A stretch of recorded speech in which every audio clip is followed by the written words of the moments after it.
Jadi pesantren merupakan lembaga pendidikan Islam tertua dan paling berpengaruh di Indonesia. Ia tidak hanya berperan sebagai tempat transmisi ilmu-ilmu keislaman klasik, tetapi juga sebagai institusi sosial yang membentuk karakter dan moral masyarakat. Nah, seperti yang saya katakan tadi, pesantren itu kan lembaga pendidikan Islam tertua di Indonesia. Bahkan mungkin pendidikan tertua di Indonesia. Karena dulu kan cikal bakalnya memang pesantren itu adalah tempat padepokan berguru para resi, para pandita dan sebagainya di agama mungkin Hindu atau Buddha. Kemudian ketika era Wali Songo atau para penyebar atau pendakwah Islam ada di Nusantara ya, khususnya di Jawa. Jadi sistem itu diadopsi, tetapi materinya diganti, materi agama Islam. Kemudian ilmu silat masih dipertahankan dan sampai sekarang ada beberapa pesantren yang masih melestarikan persilatan ya. Kalau di NU ada beberapa pesantren yang membuka perguruan silat, pakar nusa dan sebagainya. Kemudian kalau zaman dulu ilmu perdagangan itu biasanya diajarkan. Ada juga ilmu pengobatan atau ketabiban dan sekarang masih ada beberapa pesantren yang masih mengajarkan ilmu ketabiban, tapi biasanya obat-obatan tradisional. Kemudian zaman dulu pesantren juga melatih ilmu ketentaraan karena zaman dulu pesantren kan itu juga basis perlawanan di Indonesia ketika era-era penjajahan.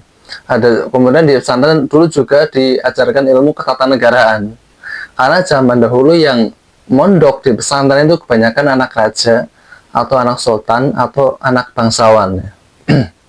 Tapi nah masalahnya di sini, karena zaman dahulu yang mondok di pesantren itu anak sultan, anak raja, anak bangsawan, maka kultur-kultur di keraton itu dibawa ke pesantren. Jadi kalau kita lihat misalnya zaman dahulu ya, kita sowan ke raja atau ke sultan ya, ke Raja Mataram atau ke Sultan Mataram, itu kan nggak bisa kita sowan ke biasa, kan ada unggah-ungguhnya kan, seperti menunduk, kemudian berjongkok dan sebagainya, itu memang budaya keraton.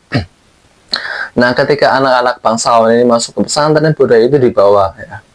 Tapi semua itu nanti berubah ketika Belanda datang, VOC datang ya, kemudian berhasil menguasai Nusantara.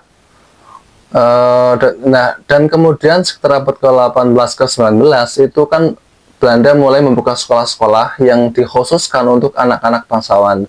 Nah, maka anak raja, anak sultan, anak para bangsawan, anak adipati itu mulai beralih ke sekolah-sekolah Belanda. Pesantren ini mulai ditinggalkan ya. Akan tetapi budayanya itu, budaya keratonnya itu memang masih dilestarikan di pesantren sampai sekarang. Nah, makanya sekarang kalau misalnya kita sowan ke Keraton Yogyakarta atau ke Keraton Solo, itu kan budayanya mirip dengan di pesantren kan. Nah, memang budaya kearifan lokal Nusantara. Nah, apakah budaya ini jelek atau baik? Nah, nanti kita bisa berdiskusi.